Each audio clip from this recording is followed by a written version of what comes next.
गुरुर्ब्रह्मा गुरुर्विष्णुः गुरुर्देवो महेश्वरः गुरुसाक्षात् परब्रह्म तस्मै श्री गुरवे नमः। ॐ शङ्करं शङ्कराचार्यं केशवं बादरायणं सूत्रभाष्ये कृतं वन्दे भगवन्तौ पुनः पुनः। ॐ युक्ताहारविहाराय विविक्तस्थलवासिनी मलयालयतीन्द्राय ब्रह्मनिष्ठाय ते नमः। ॐ कृष्णं कमलपत्राक्षं पुण्यश्रवणकीर्तनं वासुदेवं जगद्योनिं नौमि नारायणं हरिम्। ॐ सर्वमङ्गलमाङ्गल्ये शिवे सर्वार्थसाधिके शरण्ये त्र्यम्बके गौरी नारायणि नमोऽस्तुते। ॐ सहना भवतु सह वीर्यं करवावहै तेजस्विनावधीतमस्तु मा विद्विषावहै। ॐ शान्ति शान्ति। हरिः ॐ तत्सत्। ॐ हरे राम राम राम हरे हरे।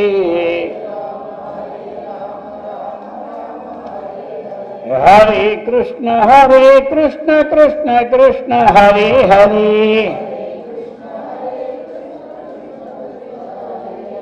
हरे राम राम राम हरे हरे।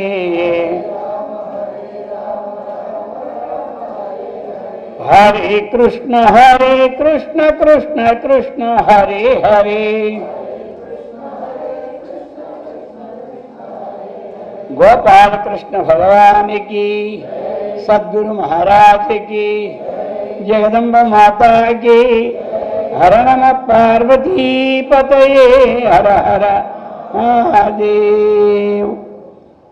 पवित्रात्म स्वरूपुलగు ప్రియాత్మ బంధువులారా, శ్రీమద్ శంకరాచార్య విరచిత ప్రబోధ సుధాకరం అనుగ్రహిక ప్రకరణం. అందరి ఏందో అనుగ్రహాన్ని చూపుతున్నటువంటి ప్రకరణం అన్నమాట. అందుచేత దీనికి అనుగ్రహిక ప్రకరణము అన్నారు.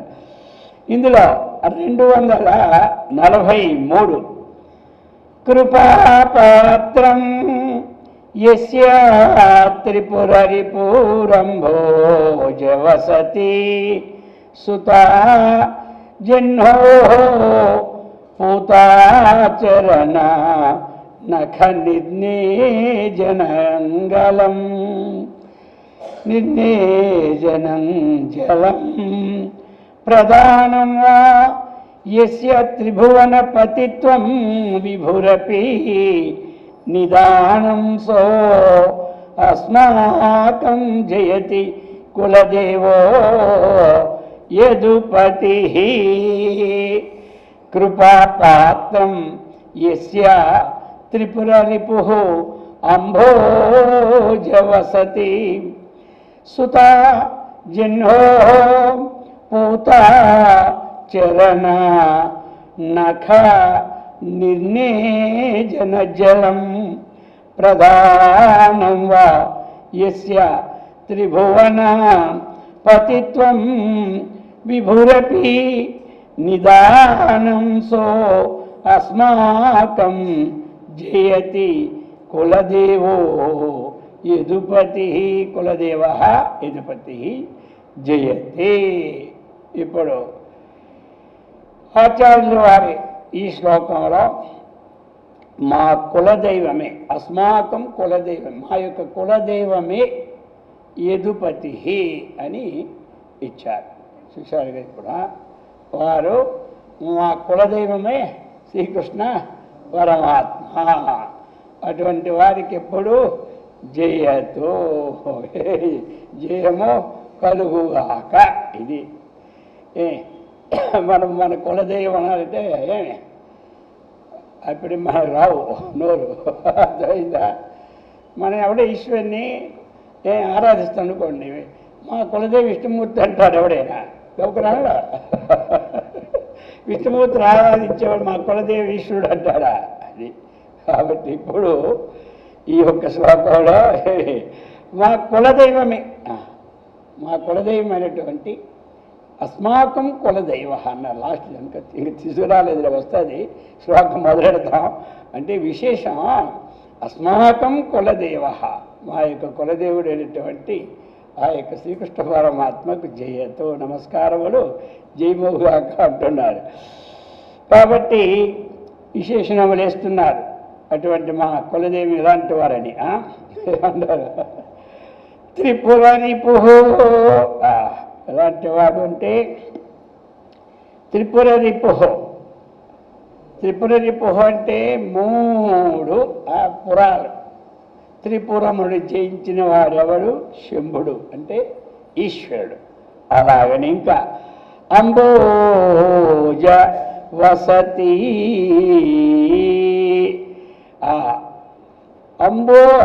అంబునా జాయతి ఇది అంబోజ, నీటి నుంచి పుట్టినటువంటి వాడు.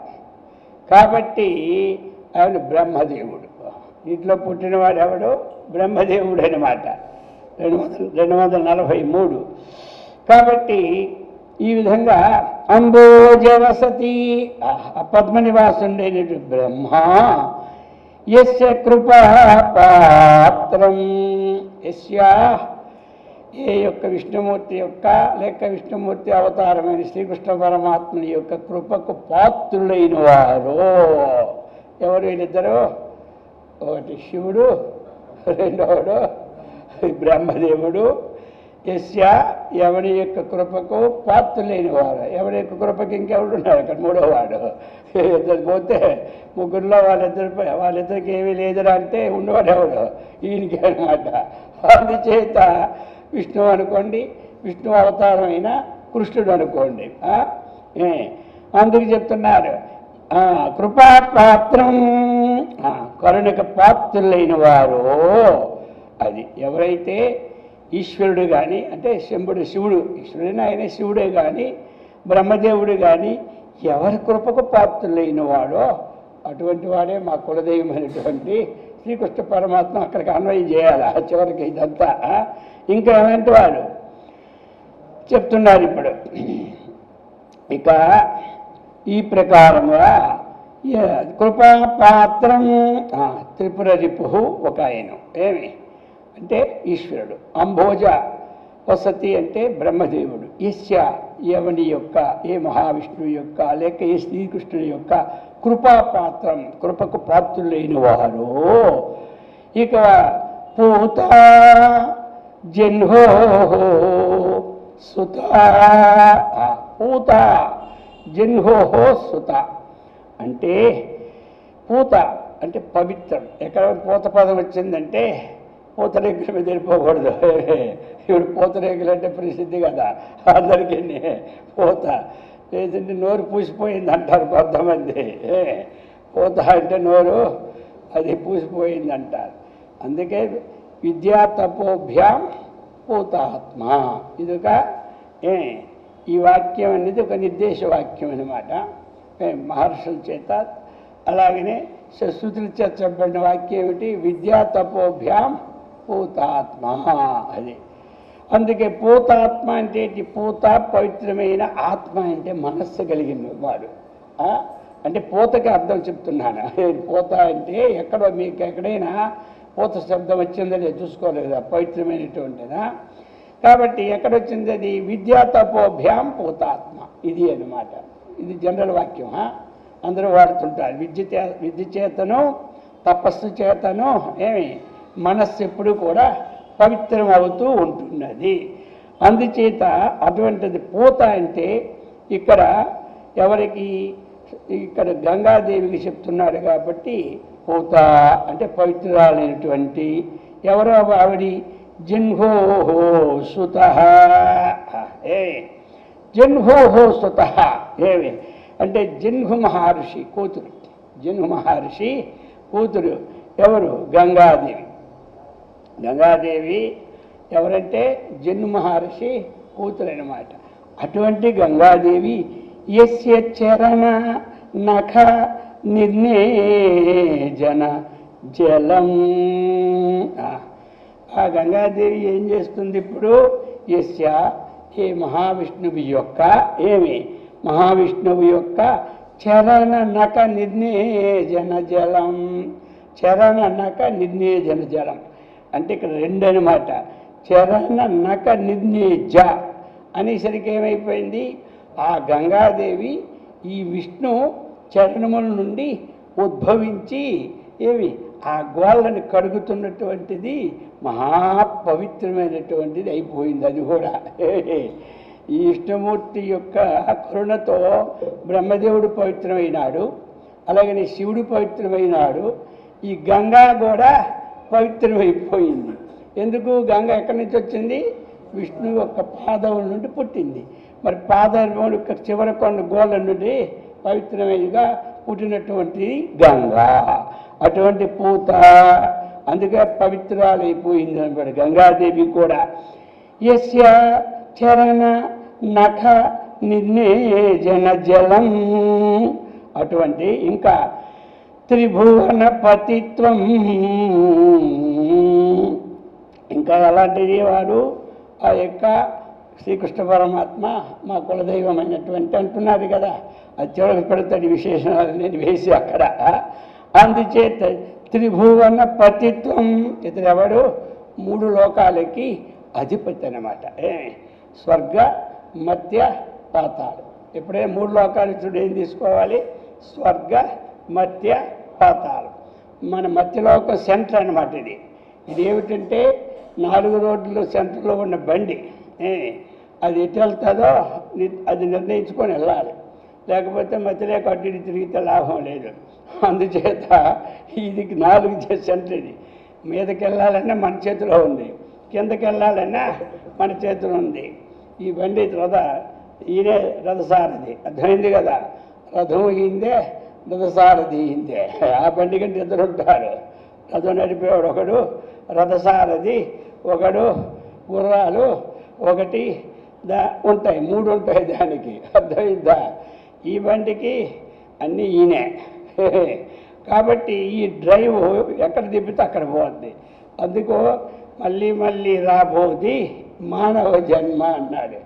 ఈ జన్మలో ఎక్కడికి పోవాలో కనీసం మోక్షానికి పోకపోయినా అధోలోకానికి పోకుండా ఊర్ధ్వలోకానికైనా వెళ్తే చాలు, ఈ జన్మ పావనం అయిపోయినట్టే. అర్థమైంది కదా? ఊర్ధ్వం గచ్చంతి సత్వస్థాః మధ్యే తిష్టంతి రాజసాః జఘన్య గుణివృత్తిస్థ తామసాః అన్నాడు. అర్థమైంది కదా? అధో గచ్చంతి తామసాః. అందుచేత మనము ఒకవేళ ఆ యొక్క తత్వము చక్కగా అవగాహన అయినటువంటి వాడి జన్మ లేదు. అవగాహన కానివాడు కనీసం ఇప్పుడు ఎలాగైతే మంచి యాత్రలకి వెళ్ళి వద్దామని ఉందో, పోయిన తర్వాత కూడా ఏదో మంచి యాత్రలు లోకాలకైనా వెళ్ళి వద్దామని అటువంటిది అయినా ఉండాలా? అది చెప్తున్నా. సరే, ఇది చెప్పడం ఎందుకంటే ఈ మూడు ఏమి త్రిభువన పతిత్వం, పతి అంటే అధిపతి, మూడు భువనాలు కూడా ఎవడు అధిపతి. ఇంకా యస్య ఏమి యవని యొక్క, యస్య అన్నప్పుడు షష్ఠి యవని యొక్క, యవని యొక్క అంటే చివరిగా చెబుతారు కృష్ణ పరమాత్మ కానీ విష్ణు యొక్కన. యస్య యవని యొక్క ప్రధానం. కాబట్టి యస్య యవని యొక్క ప్రధానం, ఇది యవని యొక్క ప్రధానము, ప్రకర్షణ దానము ప్రధానం. అర్థమైంది కదా. ఈ దానం ప్రధానము అన్నప్పుడు రెండు ఉంటాయి, ముఖ్య కారణము కూడా ప్రధానం. ఏమి కాబట్టి ప్రధాన మంత్రి అంటారు. ఇద్దరికి కొంచెం తేడా ఉండాలని రాష్ట్రానికి కేంద్రానికి ఈయన ముఖ్యము, ఆయన ప్రధానము. అర్థమైంది ముఖ్యం. అందుచేత ఇక్కడ ప్రధానం అది. ఇక్కడేమిటి ప్రధానం, దానం. ఒక దానం ఇచ్చాం, ప్రధానం బాగా ఇచ్చాం. బాగా ఇచ్చారంటే ఏమిటి, అతడు అనుగ్రహం బాగా మనకి కలిగిందనమాట. అర్థమైంది కదా. ఇప్పుడు 100 రూపాయలు ఇచ్చేవాడికి 1000 రూపాయలు ఇచ్చాడంటే ఇప్పుడు ఎలాగే ఇచ్చాడు, ఇంకా ఫుల్గా అనుగ్రహం కలిగింది. 1000 ఇస్తాననుకో 1,00,000 ఇచ్చాడంటే ఏమైంది? అదే ఉదాహరణ చెబుతున్నాను, ఇప్పుడు డబ్బులు లెక్క కాదు మనకి. ఏమంటా అది ఏమయ్యా, ఇప్పుడు ఏమైంది, ఇంకా అనుగ్రహం కలిగింది. అలాగనే ప్రధానం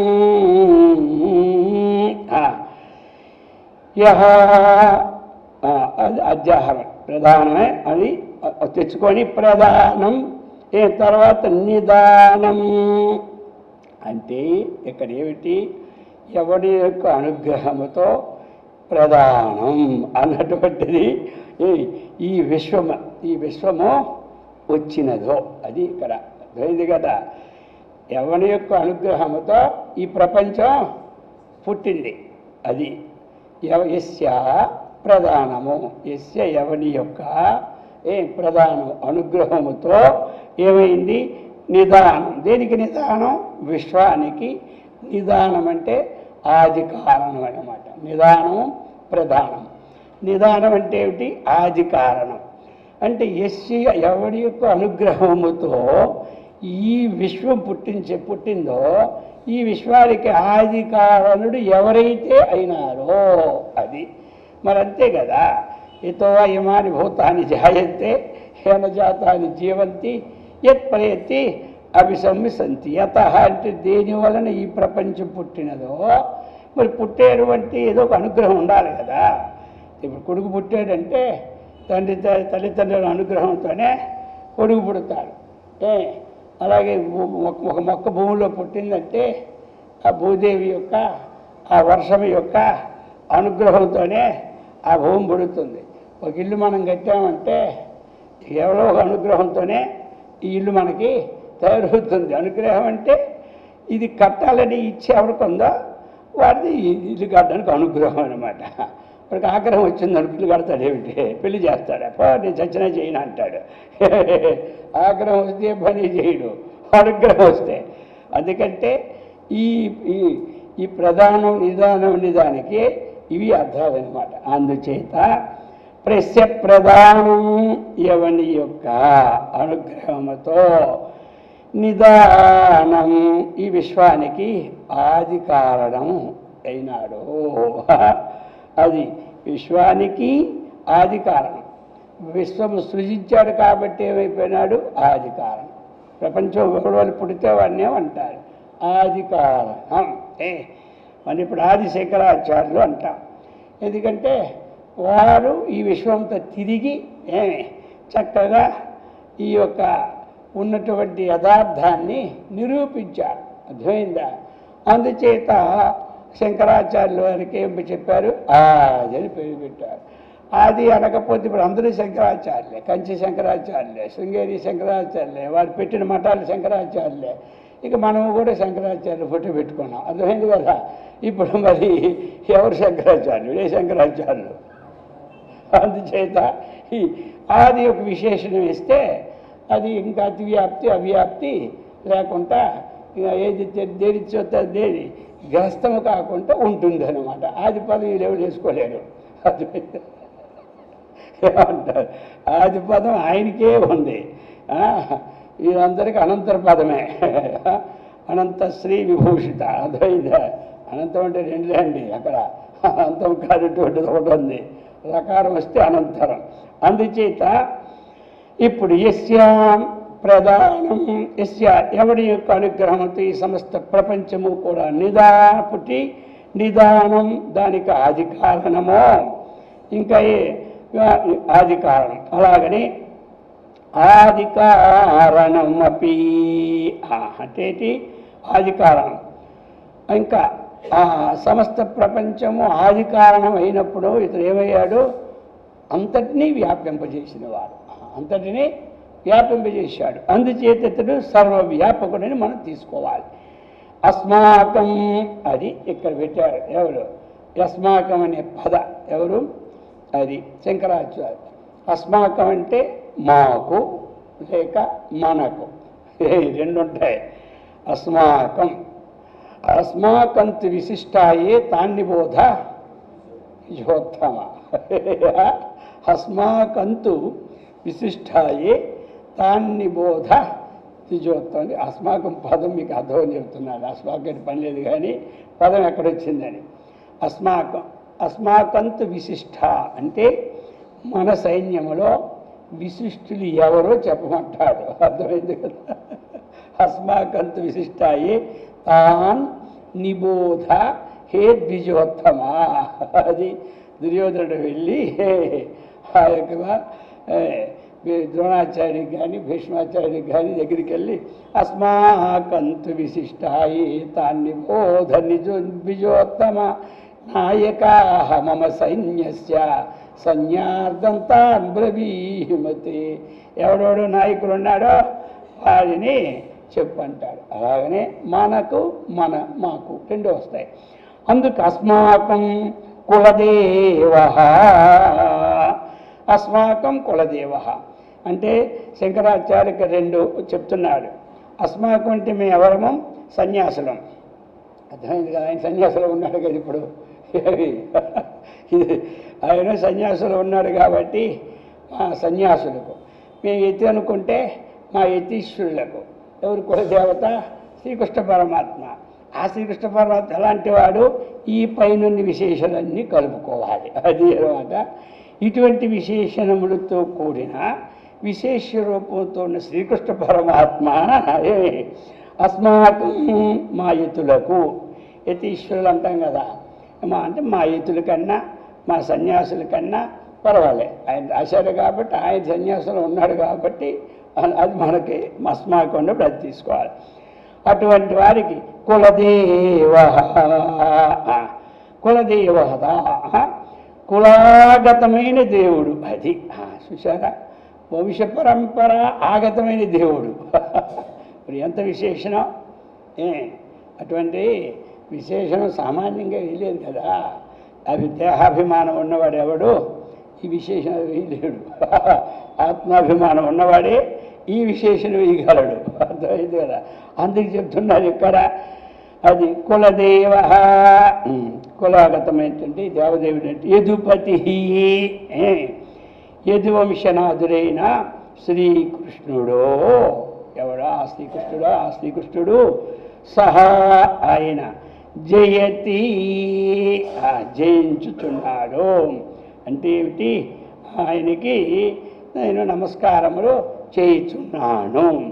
ఆయన లోకములో ఆయన జయించిన వాడెవడు లేడు.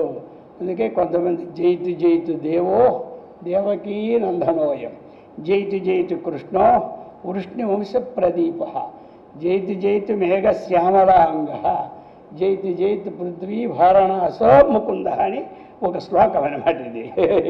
అంటే జయితు అంటే జయాన్ని కలిగించేవాడు, అతనికి జయము కలు జై. అది అంటే భారతమాతకి జై అంటాం కదా. సత్యమేవ జయతో నాణ్యపంథ.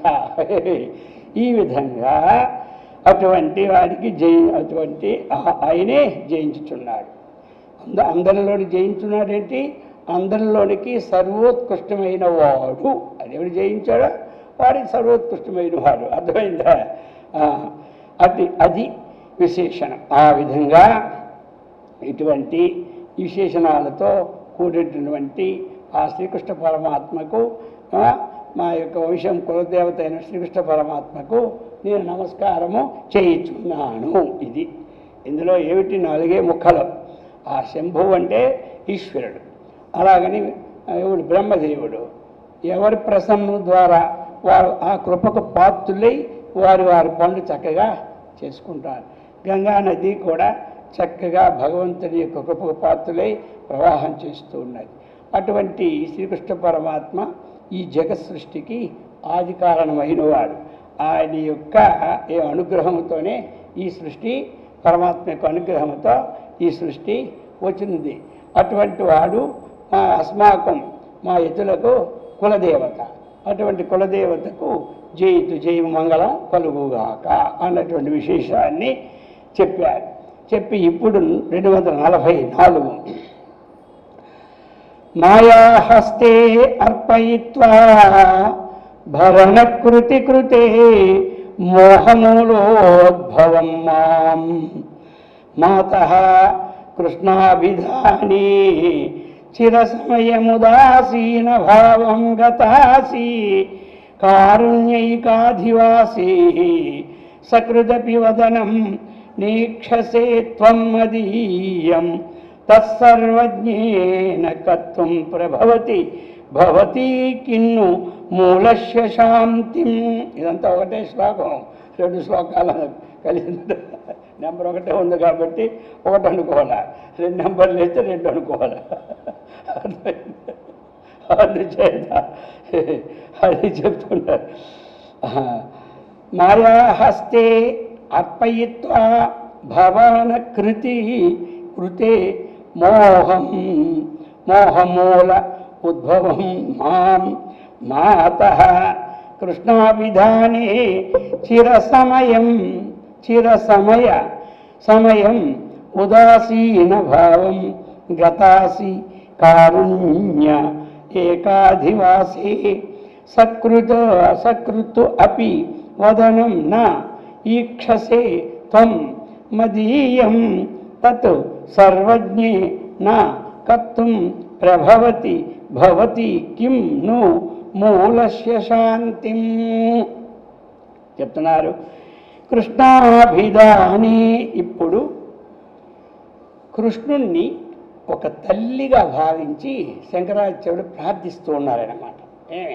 కృష్ణుణ్ణి ఇప్పుడు మనం కూడా కొన్ని దాంట్లో కృష్ణ శతకంలో మరి ఏం చేస్తాం, కృష్ణ శతకం రాసిన వాడు ఏమన్నాడు?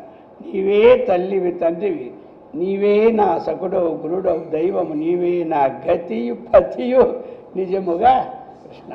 అలాగనే ఆచార్యుల వారు ఇక్కడ ఏమిటంటే కృష్ణుడిని ఒక తన తల్లిగా భావించి ఇప్పుడు అంటున్నారు కృష్ణాభిధాని. కృష్ణుడిని పేరు గల మాతః సంబోధన అన్నమాట. హే మాతః, ఓ తల్లి. అది ఎవరు? శంకరాచార్యులు వారు. ఇదేంటంటే కృష్ణాభిధానం అంటే కృష్ణుడిని పేరు గల ఓ తల్లి అని ఎవరిని సంబోధిస్తున్నారు? శంకరాచార్యులు వారు. రాసిన గ్రంథం ఆయనే కదా, అంతా ఆయనే. కాబట్టి కృష్ణాభిధానే అని ఆచార్యుల వారు ఏమన్నారు? కృష్ణుడు అను పేరు గల ఇప్పుడు సంబోధన. హే మాతః, ఓ తల్లి, మూల ఉద్భవం మాం. అది అక్కడ అర్థం తెచ్చుకోవాలి. కాబట్టి మూల ఉద్భవం. మరి ఏ విధంగా మనం అందరం పుట్టాము అది కూడా ఆయన ముందు ఆయన పుట్టుక ఆయన చెప్తున్నారు. ఆయన పుట్టుకంటే మన పుట్టుక అదే, ఇంకేమిటి. పుట్టడం ఎవరైనా ఒకడే. పుట్టిన తర్వాత సంగతులు వేరు. పుట్టడానికి ఎవరు పుట్టినా, రాముడు పుట్టినా, కృష్ణుడు పుట్టినా, ఆంజనేయుడు పుట్టినా, మనం పుట్టినా, గొర్రె పుట్టినా, కుక్క పుట్టినా, నక్క పుట్టినా, పుట్టిన దాంట్లో తేడా లేదు. ఆ తరువాత ఏమిటి? పొందిన జ్ఞానాన్ని బట్టి, చేసే పనులు బట్టి వారి యొక్క మహత్వ శక్తులు వెళ్ళటిని బట్టి పేరు ప్రఖ్యాతలు వస్తాయి. అందరూ లేత పడతారు, ఎంతమంది అంత పేరే పాడా. కొంతమందికి ఒకటి ప్రపంచంలోనే ఫస్ట్ తెచ్చుకుంటాడు, వాడి పేరు 24 గంటలు మోగుతూనే ఉంటాడు అన్ని టీవీల్లోని, మన పేరు ఎవడు మోగిస్తాడు. అర్థమైందా? కాబట్టి ఓ శక్తి ఉండాలి. బాగా సంపాదించిన వాడికి ఏమంటాడు, ప్రపంచంలో ఇది ఫస్ట్ వాడు ధన సంపాదన అంటాడు. ఏమి మనం అందరూ లాస్ట్ వాళ్ళం, చివరి. 100 అయితే వాడు 100 కూడా పనికిరాము, ఇంకా తక్కువే. అర్థమైందా? ఇలాగనమాట. పుట్టినప్పుడు వాడు మనలోకి పుట్టాడు, పేరు ఎప్పుడు వచ్చింది, పుట్టగానే వచ్చింది పాడా. అది అది అందుచేత కృష్ణాభిధాని, కృష్ణుడిని పేరు గల మాత, హే మాత తల్లి, మోహమూల ఉద్భవం, మోహమూల ఉద్భవం. అవిద్యయే మూలం. మోహం అంటేటి అజ్ఞానం, అవిద్య అన్న అజ్ఞానం అన్నీ ఒకటి. ఒక దగ్గర పదం వాడుతూ ఒక దగ్గర సూటుకు ఉంటుంది ఒక పదం, ఏమంటారు ఆ సూట్ అయిన పదం అక్కడ వాడుతుంటారు సంస్కృతంలో. మోహమూల ఉద్భవం, మోహమూలం అంటే మోహమే కారణం. మోహం అంటేటి అవిద్యయే కారణం. ఆ అవిద్యే కారణముగా కలిగినటువంటి ఆ ఉద్భవం అంటేటి పుట్టిండం. మోహమే అవిద్యయే కారణముతో పుట్టినటువంటి మాం అన్నాడు. చూసారా మరి? మాం అంటే నన్ను. ఆ నన్ను అంటే ఎవరు? శంకరాచార్యునైనా నన్ను అని అర్థం తీసుకో. నన్ను భరణకృతి కృతే, ఏ విధంగా వర్ణిస్తున్నారు తెలుసా? భరణం అంటే భురి భరణే ధాతు. భరణం అంటే పోషణ. అర్థమైంది కదా? ఆ శబ్దం ఉంది. ఇదిగో దేవాలయ భరణం కోసం ఈ భూమి ఇచ్చారంటారు. ఎక్కువ ఎక్కడ వాడతారు? పిల్లలకి ఇచ్చినప్పుడు భరణం అంటారు. మనవాడు వాడ మా కూతురికి భరణం ఇచ్చామంటారు. భరణం అంటే పోషించడానికి ఇచ్చామని అర్థం. 10 ఎకరాలు 100 ఎకరాలు దాని సంగతి. అది ఎంత ఇచ్చాను ఇప్పుడు అది భరణం అనమాట. కాబట్టి ఆ ప్రకారముగా చెప్తున్నారు. మాం నన్ను భరణకృతి కృతే, భరణకృతి ఈ పోషణ కార్యము నిర్వహించడాని కోసం మాయాహస్తే అర్పయిత్వా. ఎక్కడ ఎవడు మరి పోషిస్తారంటే మాయాహస్తే. ఎక్కడ పెట్టాను? నన్ను మాయాదేవి చేతి ఎందు అర్పయిత్వా సమర్పించి ఉంచి. మాయాదేవి చేతిలో పెట్టావు. ఎవరో అంటున్నారు, కృష్ణుని పేరు గల ఓ తల్లి, నీవు అవిద్యే మూల కారణముగా కలిగిన దానితో నన్ను చక్కగా ఉద్భవమైన నన్ను భరణకృతి కృతే పోషణ నిర్వహించడాని కోసము ఎక్కడ పెట్టావు? మాయాహస్తే అర్పయిత్వా, మాయాదేవి చేతుల్లో పెట్టాడు. ఉంచి చిర సమయం, చాలా కాలం చేతిలో పెట్టేశావా? చేతిలో పెట్టావా? పెట్టేది చాలా కాలం.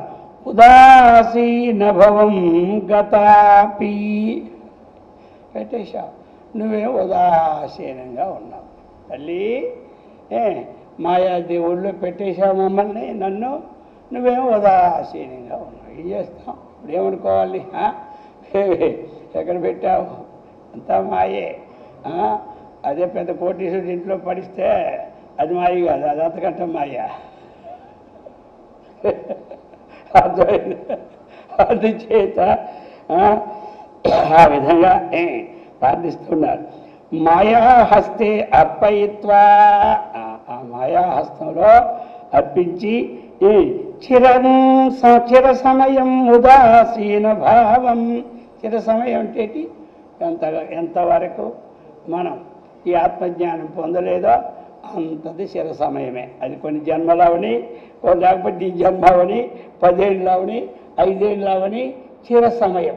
చిర సమయం జ్ఞానం పొందితే అచిరం, అచిరాత్. అది జ్ఞానం పొందలేదా ఈ చిరం అనమాట. ఈ యొక్క బాలుడికి చిరం.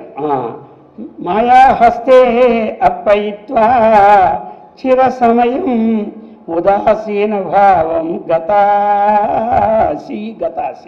అంటే నీవు చిర సమయము చాలా కాలం వరకు ఉదాసీనంగా ఉన్నావు. అందుచేత ఇప్పుడు సంబోధిస్తున్నారు. హే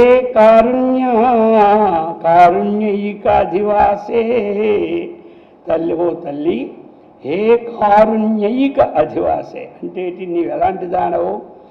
కారుణ్యం అంటే దయానికి అధివాసం, అంటే దయ నీ స్థానం అన్నమాట.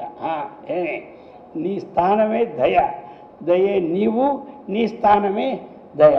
అందుచేత నువ్వు దయా నిధివి. అర్థమైంది కదా? ఇక్కడేమన్నాడు? కారుణ్యైక అధివాసే.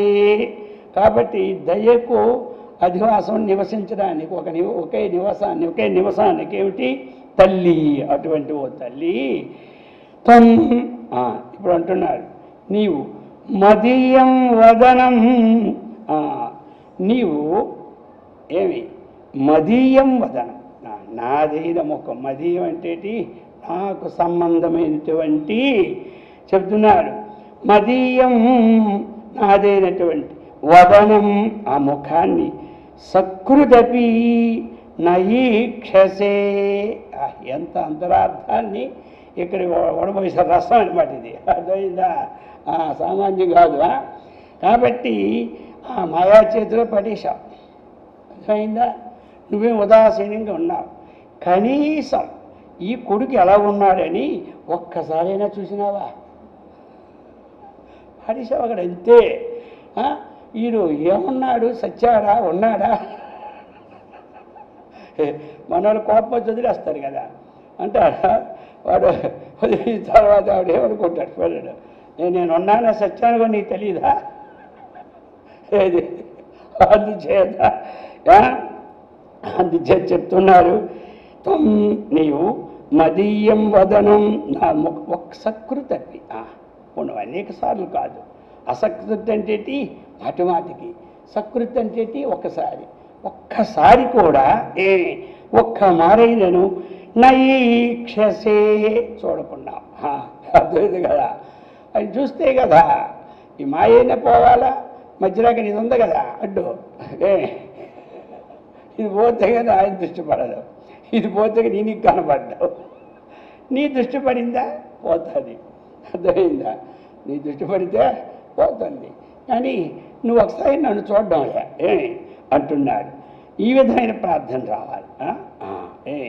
244 ఇది చక్కగా మననం చేసుకోవాలి. మాటికి మనం ఏకాంతంగా కూర్చొని విచారిస్తే అప్పుడేమవుతుంది? చక్కగా హృదయం ధరిస్తుంది. భగవంతుడు అనుగ్రహానికి పాత్రలు అవుతాం. అర్థమైందే? అది చెప్తున్నారు. అందుచేత ఇప్పుడు అంటున్నాడు, వదనం ముఖమును సకృదపి ఒక మారే నా ఈక్షసి చూడుకున్నావు.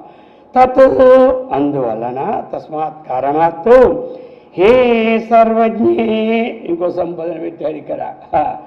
ఓ సర్వము తెలిసిన ఓ తల్లి, మూలస్య. ఇప్పుడు వేడుకుంటున్నాడు ఎవరు? ఆచార్యుల వారు. ఈ విధంగా ఏడవాలి. ఎందుకు? ఊరికి ఏడిస్తే లాభం? వేసితే లాభం లేదు. ఆ ఏడుపేదో. అందుకే శ్రీకృష్ణ పరమాత్మకే అంటారు, ఏది గీతలో అంటారు, అయ్యా ఏడిస్తే ఏడండి, అర్జునులాగా ఏడండి అంటారు. ఎందుక ఏడుపు దండగా? లేదంటే అర్జున్ దగ్గర నేర్చుకోమంటారు ఏడుపు. ఆయన ఏడుపుతో భగవద్గీత వచ్చింది. మన ఏడుపుతో వాళ్ళు వీక్నెస్ అయిపోతుంది. అర్థమైందా? ఇతరులకి రక్షించే బదులు మనమే ముందు భక్షింపు చేసుకుంటాం. సరే, ఇప్పుడు ఏమంటున్నారు శంకరాచార్యుల వారు? తతః, నువ్వు ఒక్కసారి చూడలేదు, సరే పోనీ ఒకటి ఇదేనే చెయ్యు. తత అందువలన సర్వజ్ఞే, ఓ సర్వజ్ఞమైన ఓ తల్లి, మూలస్య శాంతి కర్తం, ఈ సంసార మోహానికి కారణమైనటువంటి ఏ అవిద్య అయితే ఉన్నదో దానిని శాంతి కర్తం, అది నశింప చేయు. అర్థమైందే? ఆ నశింప చేయుటకు భవతి, నీవు ఎలా అంటున్నాడు? పూజ్యురాలవు నీవెవరవో. భవాన్ శబ్దం ఎప్పుడూ కూడా మంచిదనమాట. భవతాం భవాన్ భీష్మచ్చ కర్ణచ్చ. అందుకు మన తెలుగులో తమరు అంటాము. అలాగే సంస్కృత భవాన్, భవాన్ మీరు అంటాడు ఆయన ద్రోణాచార్య దగ్గరికి వెళ్ళి. అందుచేత భవతి పూజ్యురాలు నీవు ఏమి అడుగుతున్నాడు, ప్రశ్న వేస్తున్నాడు ఇప్పుడు చివరిలో. ఏమి నా ప్రభవతి కిం, నువ్వు సమర్థత, నీవు నా ప్రభవతి కిం నో ప్రశ్న వేస్తున్నాడు. ఈయన మాత్రం చెప్పాడు పూజ్యురాలు నీవు నశింపచేయుటకు పూజ్యురాలు, అది నశింపచేసే శక్తి నీలో, అందుకే నువ్వు వాడాడు మొదట. ఇప్పుడు అంటున్నారు ఏమంటున్నారు, నా ప్రభవతి కిం, సమర్థురాలు కావా ఏమి, అజ్ఞానాన్ని నశింపచేయడానికి సమర్థనతోడు కావా అని అడుగుతున్నాడు. అర్థమైంది కదా. అందుచేత ఇప్పుడు ఇంచేపి ఏమిటి ఇందులో ఉన్నటువంటి సారాంశం మనకు వచ్చింది. కృష్ణుడు అన్నటువంటి పేరు గల ఒక తల్లి, ఇంతకుముందు మా కుల దైవమని చెప్పాడు, ఇప్పుడు వాడాడు కృష్ణుడనే పేరు గల ఓ తల్లి, నీవు ఏం చేశావు, ఈ యొక్క సృష్టి అవిద్యామోహం చేత నన్ను ఉద్భవింపజేశావు. చేసిన ఎక్కడ పెట్టావు, ఆ మాయాదేవి యొక్క చేతిలో పడేశావు. ఆ పడేసి ఏం చేశావు, ఇక కనీసం ఒక్కసారైనా సరే ఏమి చూడలేదు. అర్థమైందా. కాబట్టి ఇప్పటికైనా ఆ మాయని తొలగించడానికి శక్తివంతురాలు కాబట్టి అది తొలగించు. ఏమి తొలగించిన శక్తి లేదా నీకు చెప్పు అంటున్నాడు ఎవరు, ఆచార్య వారు. అందుచేత ఇప్పుడు మనం ఏం తొలగించుకోవాలి, అందరం ఉన్నాం మాయా కావాలి, మాయాతీతనం కావాలి. మాయాతీతుడే గుణాతీతుడు, గుణాతీతుడే మాయాతీతుడు. ఇప్పుడు గుణాతీతుడే కైలింగి స్త్రీన్ గుణానతీతో భవతి ప్రభో కిమాచార్య కథం చేతాన్ ఏతాన్ గుణాన్ అన్నారు. ప్రశ్న వేశాడు కదా 14లో, అర్జునుడు వేశాడనమాట. అందుచేత గుణానతీత్యాన్ త్రీన్ దేహీ దేహ సముద్భవాన్ అని తర్వాత చెప్పాడు. అందుచేత ఆ ప్రకారముగా ఇక్కడ 244, ఇప్పుడు 245 చెప్తున్నారు. ఉదాసీన స్తబ్ద సతతమగుణ సంగరహిత భవాంస్తాత కాత పరమిహ భవేజ్జీవ సంగతి అకస్మాదస్మాకం యది న కురుతే స్నేహం మధ తదా తద్వనస్వ స్వీయాంతర్విమల జఠరి అస్మిన్ పునరపి. ఉదాసీన స్తబ్ద సతతం అగుణ సంగరహిత భవాన్ తాతః కా అతః పరం ఇహ భవేత్ జీవనగతి అకస్మాత్ అస్మాకం యది నా కురుతే స్నేహం అథ తద్వత్తు తద్వనస్వ స్వీయాంతః విమలజఠరి అస్మిన్ పునః అపి. ఇప్పుడు మళ్ళీ ఎలాగైతే మాతృదేవో భవ పితృదేవో భవ అటువంటి సూక్తి ఏదైతే ఉందో ఆ సూక్తి ప్రకార విధానాన్ని ఇక్కడ తెలియజేస్తూ ఉన్నారు. ఎలా అంటే తాత, మన తెలుగులో తాత అంటే తండ్రి తండ్రి, ఇందులో ఏంటి సంస్కృతిలో తాత అంటే తండ్రికే తాత అంటారు, అది అనమాట. తెలుగులో తాత అంటే ఏంటి, మన తండ్రి తండ్రికి తాత, సంస్కృతంలో మన తండ్రికే తాత అది. ఇప్పుడు ఈ ప్రకారం పితృదేవో భవ, ఇందాక మాతృదేవో భవ అర్థమైందా, ఇప్పుడు పితృదేవో భవ అని సంబోధిస్తున్నాడు. తాత పరమాత్మ యొక్క తండ్రి అని అర్థం అన్నమాట. అందరికీ తాత ఆయనేలే అంటాం, ఎక్కడి నుంచి వచ్చావు మనకు ఆయనే తండ్రి కదా, అది అనమాట. ఈ తండ్రి మధ్యం అసలు ఆ మొట్టమొదటి ఉత్పత్తి ఆ తండ్రి అనమాట ఈ లోకానికి. అందుచేత హే తాత, అది హే తాత, తాత పరమాత్మ తండ్రి, భవాన్ అందుకంటే పెద్దవాళ్ళకి గౌరవాళ్ళు కాబట్టి భవాన్ తమరు సతతం ఎల్లప్పుడూ కూడా ఉదాసీన. చూసారు, ఉదాసీనుడు ఉన్నటువంటి సామాన్యమా? ఇప్పుడు మిరపకాయలేమో పొయ్యి మీద పెట్టేసి బాగా ఏపి నోరు మూసుకోమంటే కూడా మూసుకోగలట. అర్థమైందా? మిరపకాయలు బాగా, అందులో సేమ్ మిరపకాయలు, ఇంకా అది ఇంకా గుడ్డు ఎక్కువ, తక్కువ అన్నమాట. తక్కువ శక్తితో ఎక్కువ పవర్ ఉన్నదన్నమాట. అందుచేత మిరపకాయలు తాలింపు వేసాం. వేసిన తర్వాత నోరు మూసుకోమంటే ఎవడు మూసుకుంటాడు? ఉదాసీనంగా ఉండు అంటే వండుకుంటాడు ఎవరైనా? గిదగ్గి పోతాడు అతనికి. అర్థమైందా?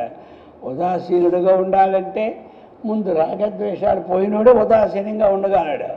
రాగం ఉన్నా ఉండలేడు, ద్వేషం ఉన్నా ఉండలేడు. ఉదాసీనుడు అంటే ఎవడికి రాగద్వేషాలు లేకుండా ఉన్నాయో వాడు ఉదాసీనంగా ఉండగలడు. రాగం ఉన్నా లోపల ప్రేరేపిస్తుంది, అది ఊరుకోదు ఏదో విధంగా. ద్వేషం ఉన్నా లోపల ప్రేరేపిస్తుంది. ఈ రెండు ఉండాలి. ఏదో నేను ఉదాసీనుడు అయిపోయానంటే ఎప్పుడు ఉదాసీనుడు? ఇంట్లో మన మాట వినకపోతే ఎవడున్నో ఆ 4 రోజులు ఏమిటి అందరూ ఉదాసీనులే. విన్నారా? మళ్ళీ మా అమ్మలే. ఈ ఉదాసీనం ఎక్కడ పోయిందో తెలియదు. అంతమంది పొయ్యి మీద పాలు పిల్లి తోసిందనుకో, ఒక్క పరికి గంతి వెళ్ళిపోయేవారు. ఇప్పుడు పాలు పొద్దున్న పోనీ నాకే, నేను ఉదాసీనం అంతే. నీకు కావలిస్తే తోలు లేకపోతే మణి, అది అలా కాదు. ఇదేమిటిది? లోపల ద్వేషం. ఇది లోపల ద్వేషం ఉండి పోకపోవడం, అందుకు ఉదాసీనం వచ్చింది. అలా కాదు. అందుకు రాగమున్నా అది ఉదాసీనత్వాన్ని ఆపదు, ద్వేషమున్నా ఉదాసీనత్వాన్ని ఆపదు. అందుచేత ఉదాసీన మఠం అంటే రాగద్వేష రహిత మఠమే ఉదాసీనం. అలాగా అది అనమాట. రాగద్వేషాలు ఎప్పుడు లేవు అప్పుడు ఏముండదు? అహంకారం ఉండదు. అహంకారం ఉండదు. రాగద్వేషాలకి హేతు ఏమిటి? అహంకారమే హేతు, అంతకని ఇంకేమి లే. నేను అన్నటువంటిది ఉంటేనే రాగం కానీ ద్వేషం కానీ ఉత్పన్నం అవుతుంది. ఈ నేనే సస్తి ఇంకేం ఉత్పత్తి, రాగం లేదు ద్వేషం లేదు, పాలు. అర్థమైందా? ఇంకా ఈ నేను అహం ఎప్పుడు ఉంటుంది? తన స్వరూపం తనకు తెలియనప్పుడు అహం ఉంటుంది. అహానికి అహం అంటే అజ్ఞానం. అహం అంటే అజ్ఞానం ఉన్నట్టు. అజ్ఞానం అంటే తన స్వరూపం తాను తెలియకపోవడమే అజ్ఞానం. ఎప్పుడు అహం ఉంటుంది? తన స్వరూపం తాను తెలుసుకోలేని వాడికి అహం వృత్తి ఉంటుంది.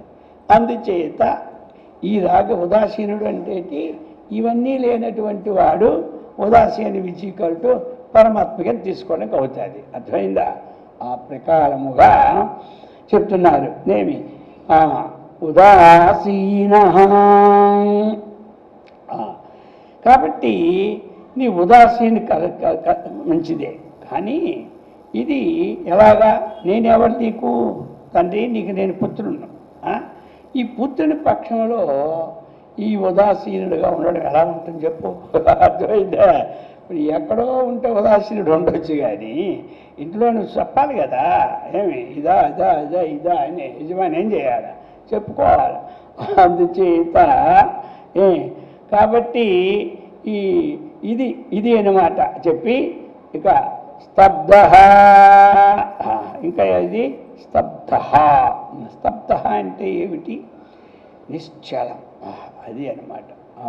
స్తబ్ధ నిశ్చలం, చలనము లేకుండా ఉండడమే స్తబ్దం అన్నమాట. స్తబ్ధ అంటే ఏ చలనం లేని వాడు స్తబ్ధ. ఈ మధ్యన వాడు స్తబ్దుడైపోయాడు అంటారు. స్తబ్దుడైపోయాడంటే మన మాట వాడికి తెలీదు. తెలిసిన ఉన్నాడో తెలియకున్నాడో వాడికి దేవుడి కనుక. కొంతమంది పని చేయాలని చెప్పి ఏ మాట చెప్పినా సరే స్తబ్దంగా ఉండిపోతారు. అర్థమైందా? అది వెళ్ళిపోయిందాక తర్వాత మళ్ళీ మామూలు అలా కాదు, ఇతను నిశ్చలం. ఎన్ని ప్రళయాలు జరిగిపోయినా, సుక్కలు తెగొచ్చినా, సూర్యుడు దిగొచ్చినా, ఏమి భూమి అల్లకల్లోలమైపోయినా ఆధార స్వరూపమైనటువంటి పరమాత్మ ఇప్పుడు ఎలా ఉంటాడు? స్తబ్ధ, నిశ్చల స్వభావం. ఈ ప్రకారముగా ఇంకా ఎలాంటి తండ్రి? అగుణ. అగుణ, అగుణ అంటే గుణములు లేనివాడు, సత్వం కానీ రజస్సు కానీ తమస్సు కానీ లేనటువంటి అంటే అగుణ అది. ఇంకా సంగరహిత. సంగరహిత అంటే ఏమిటి? కర్తృత్వ దేహాది అభిమానం, అలాగనే ఎక్కడ ఏ పని చేస్తూ ఉన్నా ఆ పనిలో ఉన్నటువంటి లాభానికి కానీ నష్టానికి కానీ దేనికి సంగము లేనివాడు. దేనికి సంగరహిత, విజికోల్ట్ అసంగ, రెండు ఒకటే. అసంగ షార్ట్ కట్, సంగరహిత ఇంకా రెండు ముక్కలు ఎక్కువ, అర్థమైంది కదా. ఆ ప్రకారంగా సంగరహిత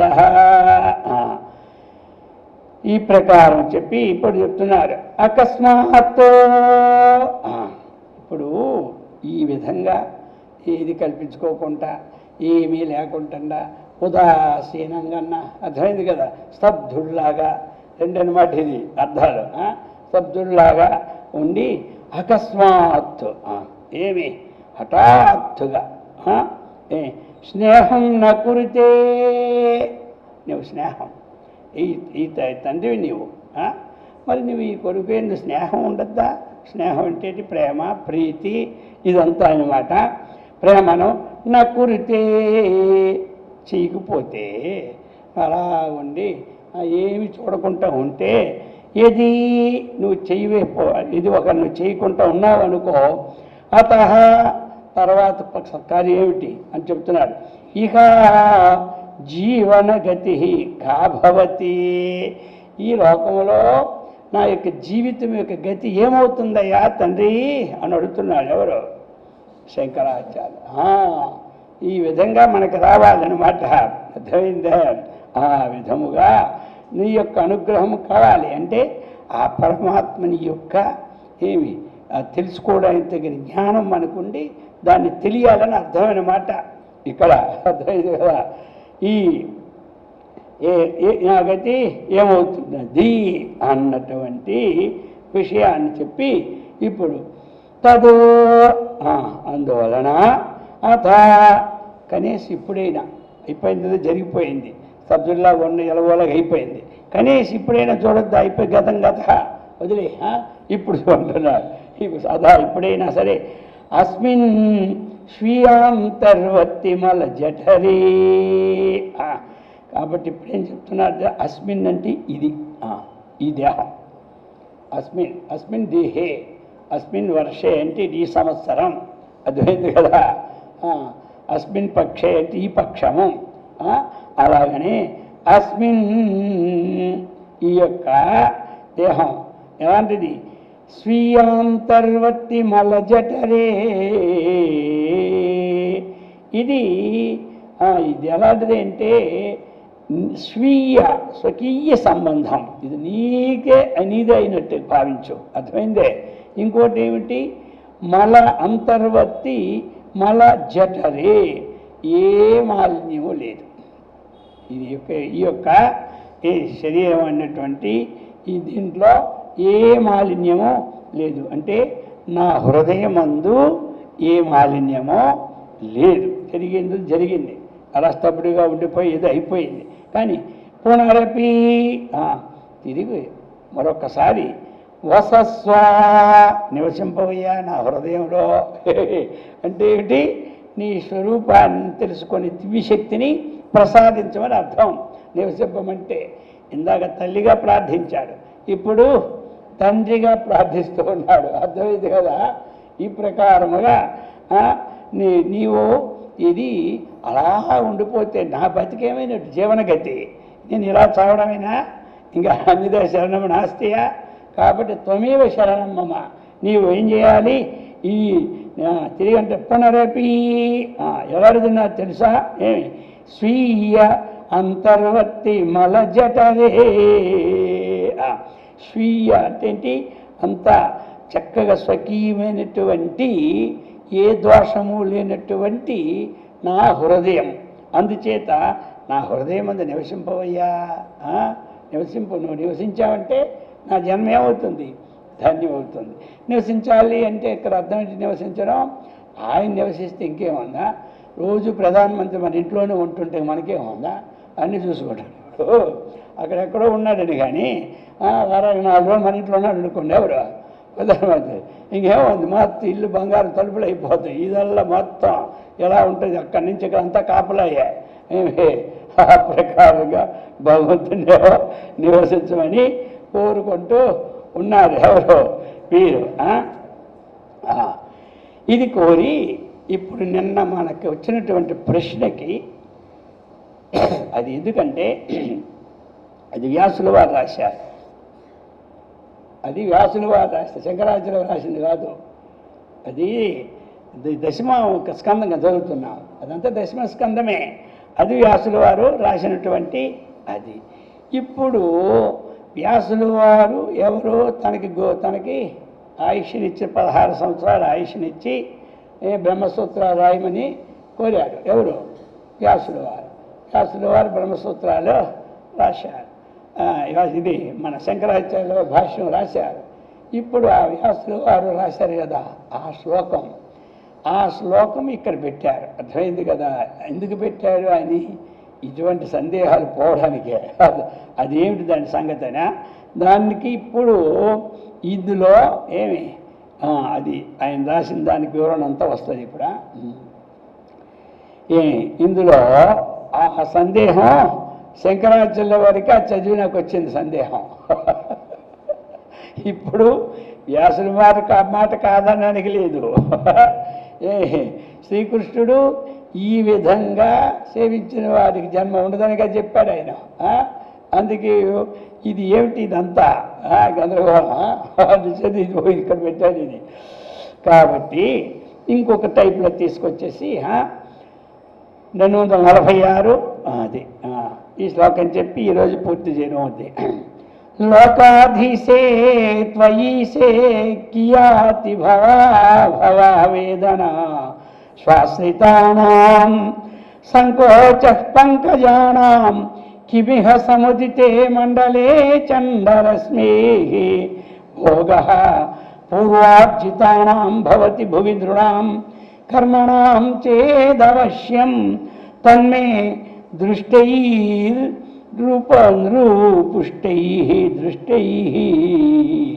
నృపుష్టైః నను ధనుజనృపైరూర్జితం నిర్జితం తే లోకాధీశే త్వయి ఈశే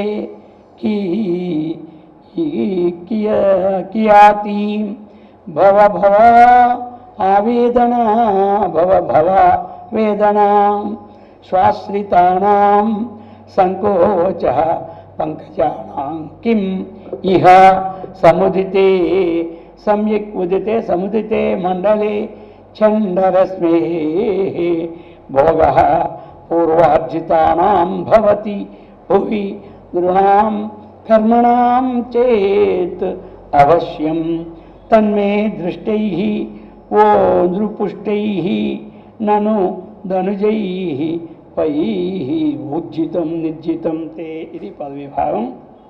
ఇప్పుడు లోకాధీశే లోకాలన్నింటికీ కూడా ఎవరు? అధినాథుడు. ఏమి అటువంటి త్వయి అంటే నీవు నీయందు, నీవు నీయందు. త్వయి ఈశే త్వయి ఈశే సతి. సతి అని ఉతపాదం మన అధ్యాహారం చేసుకుంటాం. ఇక్కడ సప్తమి సతి సప్తమి అని. అలాగా త్వయి నీవు, ఈశే నీవు ఏమి పాలకుడివై ఉండగా. అది ఈశ. ఈశమంటే శాసనకర్త, పాలించేవారు.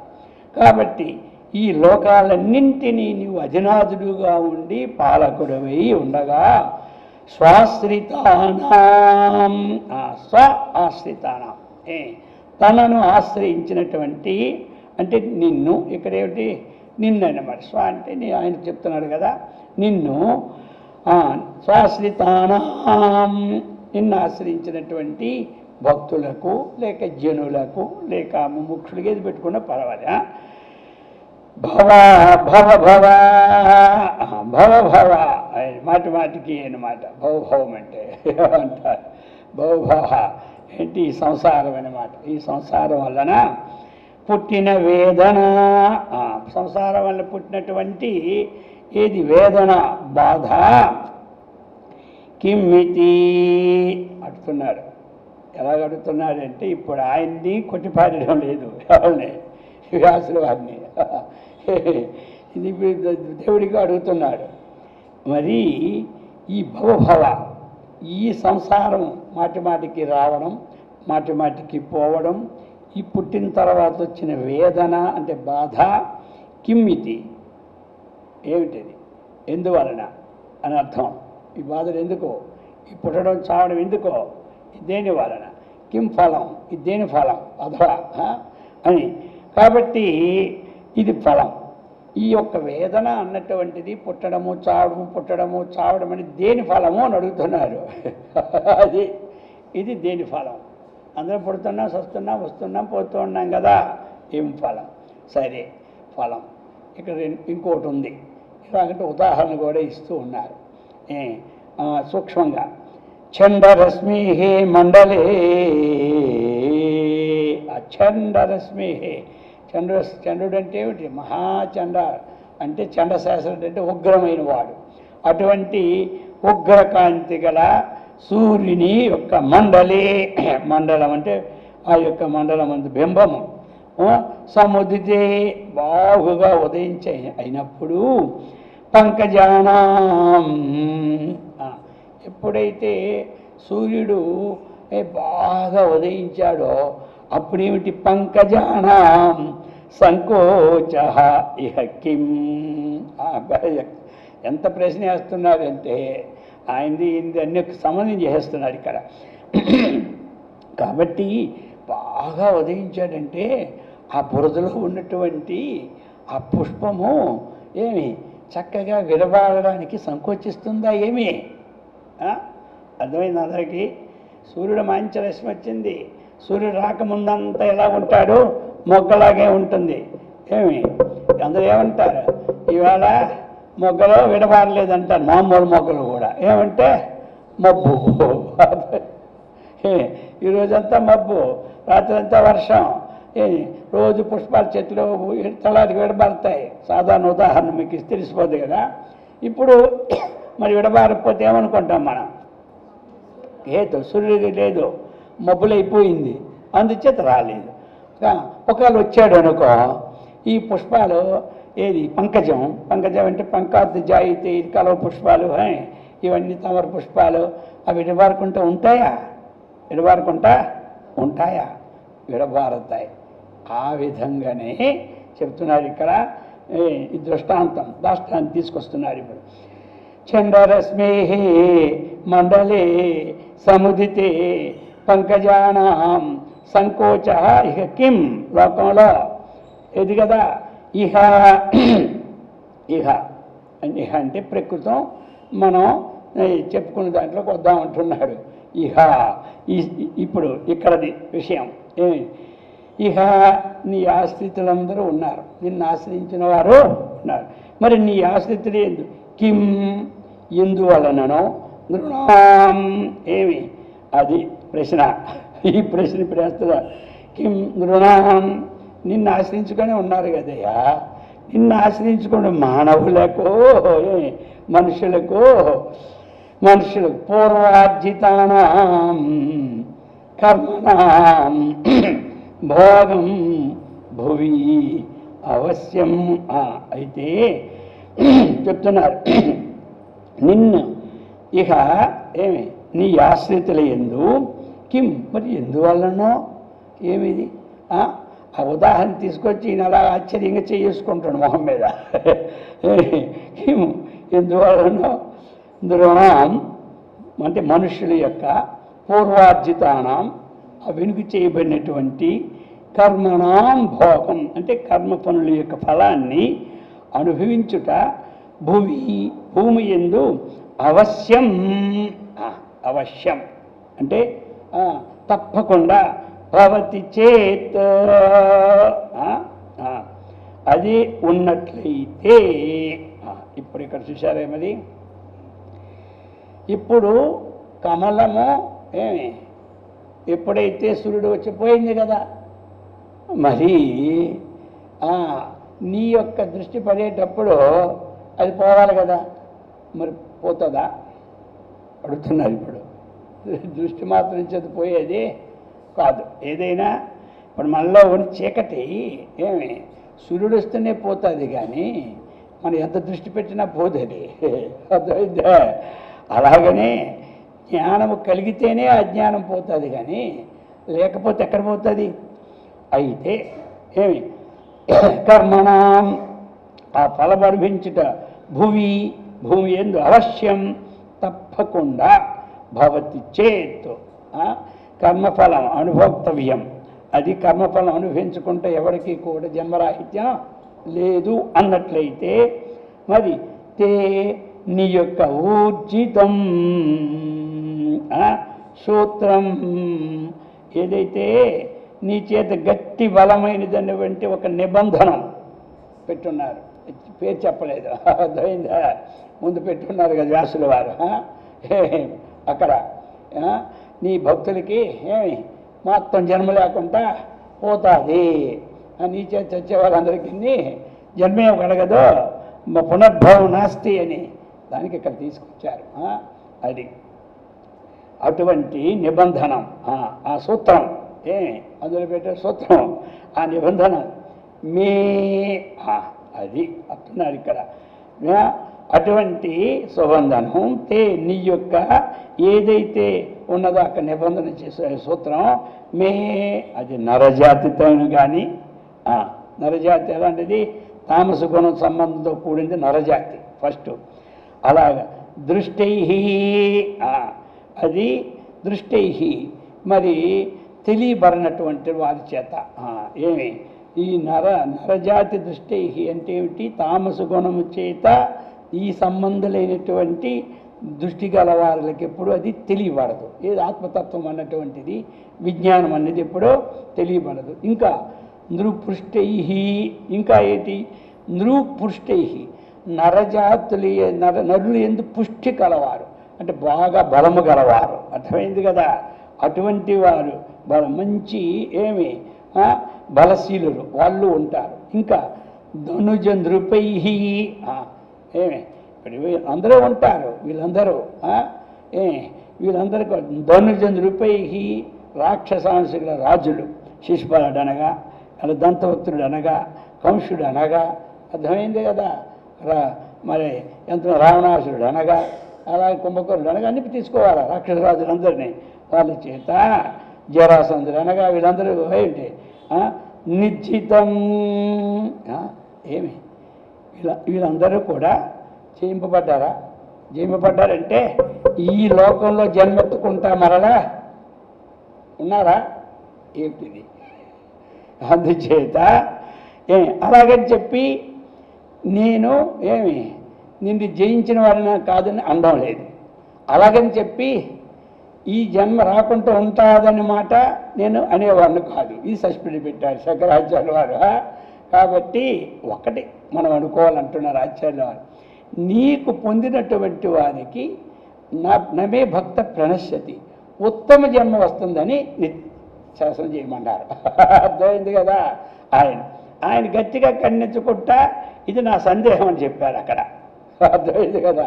చెప్పి ఆయన సమన్వయపరిచారు. గట్టిగా ఖండించడానికి ఎలాగంటే ఇది వ్యాసులు వారు రాసి పెట్టారు. సరే, ఏ భావంతో ఆయన రాశారు? ఇప్పుడు ఇక్కడ శ్రీశైలం శిఖరం దృష్ట్యా పునర్జన్మ నవిద్యతి, ఇది లోక ప్రసిద్ధం. కాశ్యాన్ మరణాన్ ముక్తి ప్రసిద్ధం. ఈ రెండు ప్రసిద్ధమే. ఏంటంటే ఒకటి శ్రీశైలం శిఖరం దృష్టి ముక్తి వస్తుందన్నమాట కాదు. అర్థమైంది కదా? అక్కడ కాశీలో ఉంటే ముక్తి వస్తుందన్నమాట కాదు. ఏమిటి లాభము? అందుకే ఆచార్యులు వారు అన్నారు, సరే వాడికి ఎప్పుడూ జన్మ నష్టము కాదు, మంచిగా జన్మ వచ్చి మళ్ళీ వాడు పొందొచ్చు. శ్రీశైలం శకం తీస్తే అంతకన్నా మాలిన్యం పోతుంది. కాశీలో ఉంటే మాలిన్యం పోతుంది, డైరెక్ట్ ముక్తి మాత్రం కాదు అని తీర్మానం చేశారు. అర్థమైంది కదా, ఇది తీర్పు. దీంట్లోనే ఆయన సెట్ చేశారు, ఇటు కాక అటు కాకుండా మధ్యలో. అందుచేత ఈ విధముగా ఏమిటంటే అతిశయం కొన్ని ఏమిటంటే ఆ లెక్కల్లోనైనా సరే సరే పొందామని అనుకోవడానికే కానీ ఎప్పుడు అజ్ఞానం పోతే కానీ ఇది ఎవరిది లేదు. ఇదే ఉంటే ప్రజలందరూ ఒక దెబ్బకు ముక్తికి వెళ్ళిపోవాలి, భక్తి ఉన్నాడు అందరూ ముక్తికి వెళ్ళిపోవాలి, సత్యవాడు అందరూ ముక్తికి వెళ్ళిపోవాలి, రాక్షసులందరూ ముక్తిని పొందిపోవాలి. ఇది అందుకని అన్నాడు మరి ప్రారంధం ఈ సూర్యుడు ఉదయిస్తే కలవపు వికసించినట్టుగా వీళ్ళందరికీ అది జరుగుతుందా? ఆశ్చర్యంగా ఉందే. మరి అది వికసిస్తుందే వీళ్ళు కూడా పాపాలు పోయి ముక్తులకి వెళ్ళిపోవాలి, ముక్తులు వెళ్ళిపోతారా? మరీ ఆశ్చర్యంగా ఉంటుంది అన్నారు శంకరాచార్య. అందుచేత ఈ ప్రకారముగా మనకి ఏమిటంటే ఆయన చేతిలో పడింది కాబట్టి ఏదో ఉత్తమ జన్మకు పోతాడు అంతే. ఇప్పుడు రామనాథాచార్య ఏదో పూర్వశాపం వల్ల అక్కడ పోయినారు, ఎక్కడికి మళ్ళీ అక్కడికి ఎక్కడ వైకుంఠంలో ద్వారపాలకులుగా ఉండి 3 జన్మలు ఎత్తే చచ్చారు, పోయినారు. అంతేగాని పోయి అక్కడే కాపలా ఉన్నారు కదా, వాళ్ళు జన్మ లేకుండా పోయారా పాడా? అర్థమైందే. ఆయన ఉన్నందుకని ఉండవలసిందే, అక్కడ వెళ్ళవలసిందే. అందుచేత ఈ ప్రకారముగా తీసుకొచ్చారన్నమాట. శిశుపాలను అందుకే తీసుకొచ్చి ఉదాహరణ పెట్టేసినారా అందుకు ఇది. అందుచేత అందరూ కూడా మరి ఇటువంటి అమోఘమైనటువంటి శ్లోకాలను మాటి మాటికి మననం చేసుకోవాలి. అందరూ కొన్ని ఆ మరణం చేత హృదయం ధరించి అజ్ఞానం వేయడానికి అవకాశం ఉంటూ ఉన్నది. అటువంటి సత్కర్మనిష్టను, భగవద్భక్తిని, ఆత్మవిజ్ఞాన సంపత్తిని, ఆయురారోగ్య ఐశ్వర్యాన్ని కూడా ఆ యొక్క శంకరాచార్యుల వారు అమ్మవారి సదా రక్షించుగాక. ఓం సహనా భవతు సహనౌ భునక్తు సహ వీర్యం కరవావహై తేజస్వినావధీతమస్తు మా విద్విషావహై.